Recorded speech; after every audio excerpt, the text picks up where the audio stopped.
Radio Kosova. Stetoskop. Emision për shëndetësi.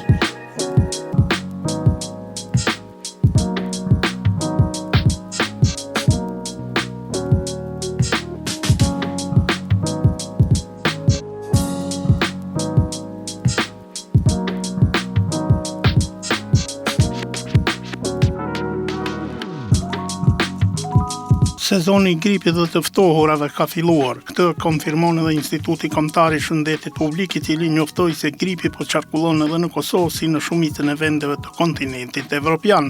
Ekspertët e cilësojnë këtë situatë si normale për stinën në të cilën ndodhemi, duke marrë parasysh edhe uljen e temperaturave.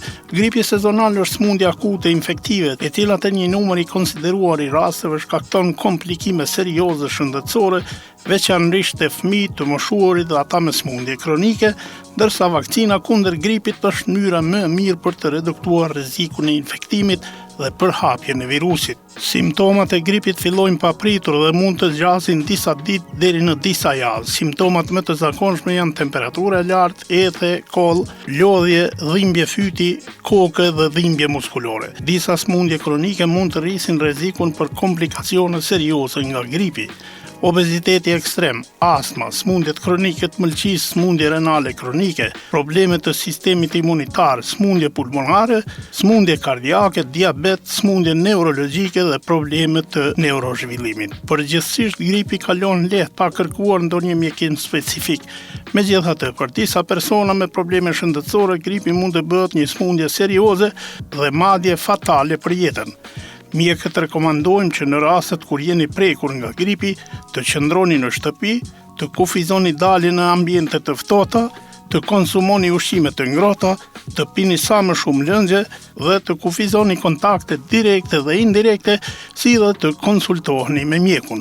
Pra, gripi sezonal të tjetë tema e këtij emisioni, për çka do të bisedojmë me Dr. Rushit Ismailin, specialist i mjekësisë familjare në qendrën kryesore të mjekësisë familjare në Prishtinë. Dr. Rushit Ismaili, mirë se erdhën në emisionin. Mirë se u gjej, faleminderit për ftesën. Pra, tema është gripi sezonal, i cili tashmë në bazë të informacioneve që kemi, veç ka filluar paraqiten edhe rastet. A kemi rastet shumëta që janë duke u paraqitur në qendrat e mjekësisë familjare në Prishtinë? Ne kemi pasur edhe më herët rastet e gripit sezonal, po mundet që tash ka mbrit kulminacionin e paraqitjes së tij. Kemi pasur mjaft raste, ndoshta mjegulla ka kontribuar që të zhvillohet virusi, sepse zakonisht e stimulon shumimin e tyre krahasim me bora e cila e zhduk virusin, e pastron, po shkatron një numër të madh të virusëve. Ndoshta kjo ka bërë që të kemi një numër të shtuar të pacientëve që kanë atë simptomatologi, atë pamje të një forme të virusit. Cilat mosha zakonisht po kërkojnë ndihmë mjekësore gjatë këtyre ditëve, që dyshohen se kanë për me grip? Zakonisht kemi pasur që të gjitha moshat, pa përjashtim, ne edhe kështu ju ofrojmë shërbime shëndetësore gjitha moshave. Mirë po, kur është fjala tek rreziqet e shtuara, të mundësit për komplikime, janë foshte dhe fëmijët e vegjël, gratë shtatzëna dhe të moshuarit që kanë edhe probleme tjera shëndetësore si hipertension, diabet, probleme të frymarrjes. Mirë po, gripi nuk i kursen asnjë moshë. Ka të rinj të cilët mendojnë se janë të shëndetshëm edhe ndoshta mbigarkojnë veten me aktivitete të ndryshme të punës, dikush mban 2-3 puna, edhe që pastaj ju përkeqësohet gjendja shëndetësore, edhe për shkak se disa nuk duan që ta lënë punën për 2-3 ditë, siç u këshillohet ndonjëherë. Që ka edhe të tillë që nuk kërkojnë edhe ndihmën e mjekut, thonë, ha që do më kaloj e lënë. Është e mundur, edhe ashtu për 2-3 ditë duhet të pritet, sepse një kollitje, një temperaturë nuk është që duhet patjetër të kërkohet ndihmë mjekësore se të bëhet diçka për të.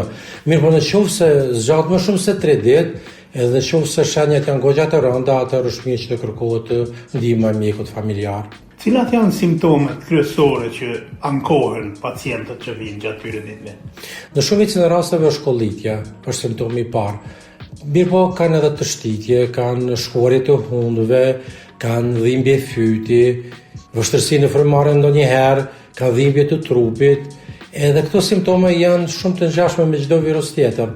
Edhe viruset e hundës, që ne ju themi rinovirus, që janë të shumë dhe që është ftohja e zakonshme, si që një populli ose rrufa, e kanë të njëjtën simptomatologji. Do të thotë nuk dallojnë këto shumë për njërin atje. Jo shumë, mirë po nëse se simptomat janë të rënduara, domethënë janë shumë më shumë të vështira se sa ato që i kemi në pamje të parë, atëherë mund të flasim se kemi të bëjmë me ndonjë influencë, domethënë grip sezonal, mund të jetë edhe Covid-i, tash është pjesë e virusëve të cilët qarkullojnë tek ne.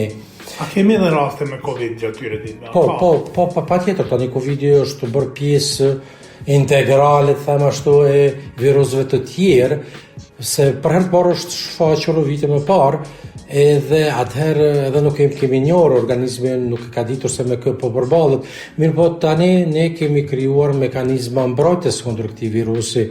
Kemi imunitet, kemi antitrupa, kështu që nuk e ka atë forcën goditëse që ka pasur më herët. Po sigurisht që ka dhe të konfirmuar në mënyrë laboratorike, qoftë këto në QKMF, qoftë edhe vetë kur bëjnë testin pacientët në klinikat të ndryshme private, në laboratorët të ndryshme private. A ka nevojë që të bëhen analizat të ndryshme për të konfirmuar se kemi të bëjmë qoftë me Covid apo edhe për grip sezonal? Zakonisht jo, unë nuk ju them që ta komplikojnë kaq shumë situatën. Çfarë do që të jetë, qoftë virusi zakonshëm, ato që thash rinovirus, qoftë virusi Covidit, qoftë virusi gripit sezonal, në shumicën e rasteve, sidomos të pacientët të cilët janë të shëndetshëm, janë në gjendje që ta tejkalojnë vetë. Domethënë kanë aq mekanizma mbrojtës, kanë aq antitrupa sa që shkatërrojnë vetë. Kështu që pse të kërkohen analiza shtesë kur situata është relativisht e thjeshtë. Unë zakonisht pres 3-4 ditë ashtu, në shumicën e rasteve dhe kalon vetvetijo. Mirë, po kur është fjala për foshnjat, fëmijët e vegjël, gratë shtatzëna të moshurit, siç e përmenda, edhe në qoftë se pamja është goxha e rëndë, atëherë kërkojmë teste laboratorike, bëjmë hemogram, tash njerëz të dinë CRP, me raste të rralla rentgen të mushkrive, por këto janë në numër, ne i selektojmë. E shumë, kush është shumë i smur, kush është pak i smur. Ata që të shumë smur, kërkojmë edhe teste laboratorike. Po, doktor Ushit, si bëhet trajtimi personave me grip? Ka se kemi edhe gabimet shumëta që bëjnë njerëzit duke mos kërkuar ndihmën e mjekut, vetë mjekohen. Disa dhe bëjnë gabimin vetë, disa dhe bëjnë presion tek mjekët që t'ju japin terapi jo e duhur. Në shumicën e rasteve nuk ka diçka të veçantë, që ndronin në shtëpi, pini lëngje të mjaftueshme, e kam fjalën lëngje pa sheqer, çaj, ujë dhe supë, edhe konsumoni sasi të duhur të ushqimit, fruta dhe perime të lara me kujdes, edhe në shumicën e rasteve është kretë kjo që ka duhet. Mund të pini paracetamol, kur ka temperaturë shumë të lartë, mbi 38 gradë Celsius, ose kur ka dhimbje të theksuara të trupit, mund të përdorni ndonjë sirup për koll, mund të përdorni ndonjë sprej për fyt, ose septolete bombona për fyt, po jo të pini vetë antibiotik, jo të kërkoni infuzione. Çfarë bëjnë infuzionet? Vetëm sa dëmtojnë venën, e mbigarkojnë trupin tonë me lëngje, në vend që të marrim lëngje natyrore, cilat i përmenda, edhe nuk ka ndonjë rezultat. Është vetëm në mendje të pacientëve që po ndihmon, ndonjëherë për fat keq në mendjen e profesionistëve shëndetësor, ndoshta edhe për shkak të presionit që bëjnë pacientët. Në raste të tilla nuk bëjmë punë antibiotik, apo jo? As antibiotik, as infuzionet. Për banatorët e Kosovës mund të merren ata pa recetë mjeku. Thuhet që tani po ka një rezervim të farmacistëve për të dhënë pa recetë. Është një përparim goxha më e mirë se viteve të përparme, mirë po duhet të ketë rregulla më strikte, siç do të ketë rregulla për dohanin, se kur e përmendet se si ta mjekojmë veten ose si ta parandelojmë, nëse ende s'kemi marrë të parandolimi, është më së miri është të mos pihet dohan ose mos ndrohet në ambiente për dohan. Kështu që edhe në raste antibiotikëve, edhe në raste dohanit, do të ketë rregulla më strikte në zbatimin e kërkesave të farmacive që të mos japin antibiotik pa përshkrim, edhe të ambienteve publike, kafeterive që mos lejohet pirja dohanit në ambientet të tyre. Cila do të ishte forma më e mirë për ta parandaluar paraqitjen e tij. Është thënë se vaksinimi është një prej metoda më efikase. A ka mundësi, a mund të bëhet edhe më tutje vaksinimi? A ka kohë, po duhet të thënë? Tani ne shumë kemi folur për vaksinimin, kemi bërë thirrje banorëve të kryeqytetit që do vinë të vaksinohen. Ka shumë keq kuptime. Unë nuk e kam moshën për vaksinë. Tani vaksina është për të gjitha moshat. Ne ju japim prioritet foshnjave mbi 6 muaj, në 6 muaj nuk ju jepet vaksina, fëmijëve të vegjël dhe grave shtatzëna dhe të moshuarve, sidomos ata që kanë smundje kronike. Mirë po, ky prioritet bëhet kur nuk ka vaksinat e mjaftueshme. Tasë në qoftë se ne kemi vaksinat mjaftueshme, do ta marrë që të gjithë, i madhe dhe i vogël. Për fat të keq, jo të gjithë vinë edhe marrë vaksinën e gripit, kundër gripit. Megjithëse këtu në Prishtinë është goxha i numrit të qytetarëve që është përgjigjur ftesës për vaksinim. Ka edhe më tutje dozat vaksinës? Ka edhe më tutje dhe mund ta marrin edhe më tutje, po tisha të them që nganjëherë hezitimi është edhe të profesionistë shëndetësor, ja të parë që do ta marrin vaksinën, sepse ne jemi në kontakt të vazhdueshëm me virusin. Ne kemi pacientë Pse hezitojnë pra? Pse hezitojnë? Profesionistë shëndetësor është pak e çuditshme, po dhe popullata pse heziton? Pse thot disa akoma e kanë përshtypjen e moshës. Ndoshta se është folur shumë për moshën përpara, do të hiqet ky koncept. Vaksina është për të gjithë. Prioritet moshat e shtyera kur do ka vaksinat mjaftueshme. Pse do ta kesh një virus të cilin mund ta parandalosh që në fillim. Kështu që vaksinimi është mënyra më e mirë e parandalimit të gripit.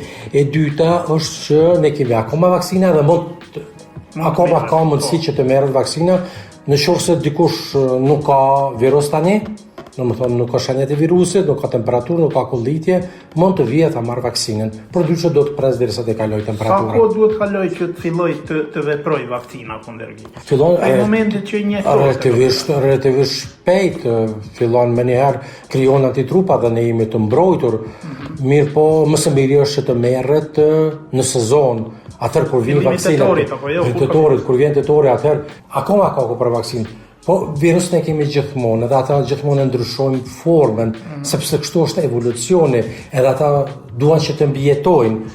Mirë po, mënyra jonë për të mbrojtur është që të detektojmë se cili virus është prezent edhe prodhohet vaksina përkatëse. Kështu që për vitin tjetër, s'pako për vitin tjetër, sa më shpejt që merret vaksina, aq më mirë mbrohemi e mbrojmë shëndetin tonë. Kjo është një formë e parandalimit, se ka dhe të tjera, është përdorimi i maskave, virusi na ka mësuar, virusi i Covidit na ka mësuar që të përdorim maskën, ka plot profesionistë shëndetësor që vazhdojnë të përdorin maskën, për të mbrojtur qoftë edhe nga infeksione të tjera, edhe nga bakterjet, edhe nga tuberkuloze, që nuk është virus. Pastaj është larja shpeshtë e duarve, që popullata juan për fat i lan duart. Profesionistë shëndetësor i lajnë duart, i kanë larë gjithmonë, po tash janë më të kujdesshëm në larjen dhe pastrimin e duarve. Tjetër është që të i lajnë frutat edhe perimet para konsumimit, që të ushqejnë shëndetshëm, të jetojnë shëndetshëm. Sa më shëndetshëm ke jetuar më parë, dhe qoftë je në kontakt me një virus, je në gjendje që ta shkatrosh atë. Kështu që aktiviteti fizik, dieta shëndetshme, kujdesi për shëndetin mendor, bën që ne të jemi aktiv, të jemi kompetent në luftën kundër virusëve. Çfarë do virusi që të jetë? Doktor Ushit, personat që kanë gripin, do të thotë që tashmë është konfirmuar se e kanë, a duhet të kenë regjim shtrati apo si qëndron puna me ta? Jo regjim shtrati, po duhet të qëndrojnë në shtëpi. Tani ne kemi pak problematike, sidomos për ata që punojnë, sepse tek ne nuk ekziston praktika që ta njoftosh punëdhënëse që je i smur, edhe e mira është që qëndroj shtëpi, jo ta dërgoj virusin edhe tek të tjerët. Përveç asaj kur njeriu është i smur nuk është edhe funksional, nuk është as produktiv siç është kur është i shëndosh. Për fat keq vjen tek mjeku që t'ia arsytojnë pushimin mjekësor. Kjo praktik pastaj ndikon negativisht edhe tek punëtorët shëndetësor që ne duhet t'i presim edhe te vetë pacientët. Jo regjim i rrept shtrati, po qëndrojmë në shtëpi, në një ambient të ngrohtë, patym dohani, ku të ki sasi të mjaftueshme të lëngjeve, qajra pa sheqer, ndihmojnë shumë që të zbutet kollitja edhe që të ndihesh mirë. Kjo është tjetra, janë raste të rralla, të them të drejtën, nga gjithë pacientët që kam parë unë këto ditëve të fundit, kam pasur kretë 2 pacientë me pneumoni të konfirmuar edhe me rentgen. domethënë ka qenë simptomat shumë të rënda, edhe ju kemi bërë analizat laboratorike, pastaj edhe rentgenin e mushkërive dhe ka dalë që kanë infeksion të mushkërive. Në shumicën e rasteve dhe këto i trajtojmë vetë, po ka raste kur edhe referojmë në qendrën klinike ndërkombëtare të Kosovës. Po doktor, ju përmend pneumoni, është një prej komplikimeve që mund të shkaktojë. A ka edhe komplikime të tjera që mund të shkaktojë gripi? Në shumicën e rasteve janë pneumonit, në raste më të rralla janë infeksione të fytit me bakterie ose infeksione të veshit, mirë po pneumonia është brenga më e madhe e çfarëdo virusi që të jetë. Sepse në qoftë se një virus gjen një terren të përshtatshëm, një person i cili nuk i ka imunitetin krejt të mirë, i përmendëm grupet e rrezikuara, atëherë kjo mund të komplikohet me pneumoni. Sidomos në qoftë se nuk i kushton rëndësi të veçantë vetes ditët e para të infeksionit. Do të qëndroj pak në shtëpi, të konsumoj sasitë e mjaftueshme të lëngjeve dhe të krijoj vetë një komoditet që të krijoj antitrupa që ta shkatroj vetë virusin pa marrë asnjë lloj të barnave specifike. Doktor, kemi orë minutat e fundit të emisionit dhe në fund flasim për preventive. Cili do të ishte mesazhi juaj për dëgjuesit, qoftë për ata që kanë pas probleme me grip, por edhe për të tjerë? Mesazhi për dëgjuesit është që ne do të qëndrojmë të shëndetshëm paraprakisht, të ushqehemi shëndetshëm, të merrem me aktivitet fizik, të kujdesem për shëndetin tonë mendor, sepse njerëzit tek ne dëgjojnë shumë lajme, marrin bombardohen nga informacione të ndryshme. Mundësit janë shumë të mëdha për me marrë informacione. Po, kjo ndikon që të rriten ato substancat jo të duhura në trupin tonë, të cilat ndikojnë negativisht në imunitetin tonë. Është më mirë që të merren me shkrem, lexim, këndim, dëgjim të muzikës, shëtitje në natyrë, biseda me shok. Ne do të informohemi, mirë po jo të krijojmë shumë negativitet brenda vetes tonë. Sa më të shëndetshëm që jemi, aq më lehtë përballojmë virusin. E dyta është që të vaksinohemi me kohë. E treta është që në qoftë se kemi virus që qëndrojmë në shtëpi, ta marrim me shumë qetësi, sepse është diçka që kalon vetvetiu. Të mos kërkojmë të marrjen e infuzioneve dhe antibiotikëve. Sasitë e mjaftueshme të lëngjeve, me raste paracetamol, mund të marrin vitamina, po në qoftë se marrin fruta dhe perime, janë gjitha vitaminat e duhura aty brenda. Jo të kërkojmë vitamina me infuzion. Pse të kërkojmë vitamina me infuzion kur ka vitamina natyrore, ose mund të marrë edhe vitamina që pihen, ka dhe në formë lëngjeve, ka dhe në formë tabletave, sepse edhe këto dëgjoj që të vinë marrën infuzione me vitamina. Edhe në shumicën e rasteve kalon vetvetiu. Përndryshe, në qoftë se kanë kaluar 3 ditë, edhe gjendja po përkeqësohet, në qoftë se kanë dhimbje të forta të gjoksit, kollitje me këlbaz, sidomos me ngjyra të ndryshme, në qoftë se kanë ndonjë trubullim të vëmendjes, sidomos kur është fjala për foshat e fëmijët e vegjël, atëherë do të kërkohen ndihmë mjekësore dhe ne kemi staf të mjaftueshëm, kemi profesionistë të mirë të cilët e kombinojnë edhe laboratorin, edhe rentgenin, edhe terapinë e duhur në këtë rast ndoshta edhe antibiotik, edhe jemi në gjendje që të ndihmojmë qytetarëve të Prishtinës. Doktor Ushit, nëse nuk keni gjë për të shtuar, ju falenderoj shumë që ishit pjesë e emisionit të të sot. Unë ju falenderoj juve, ju dëshiroj pasdite të mbarë dhe gëzuar vitin e ri, qëndrani të shëndetshëm në vitin 2026. Faleminderit shumë. Të nderuar dëgjues, me kaq që kemi përfunduar emisionin sot. Faleminderit për vëmendje dhe vazhdoni të qëndroni edhe më tutje në valë të programit tonë.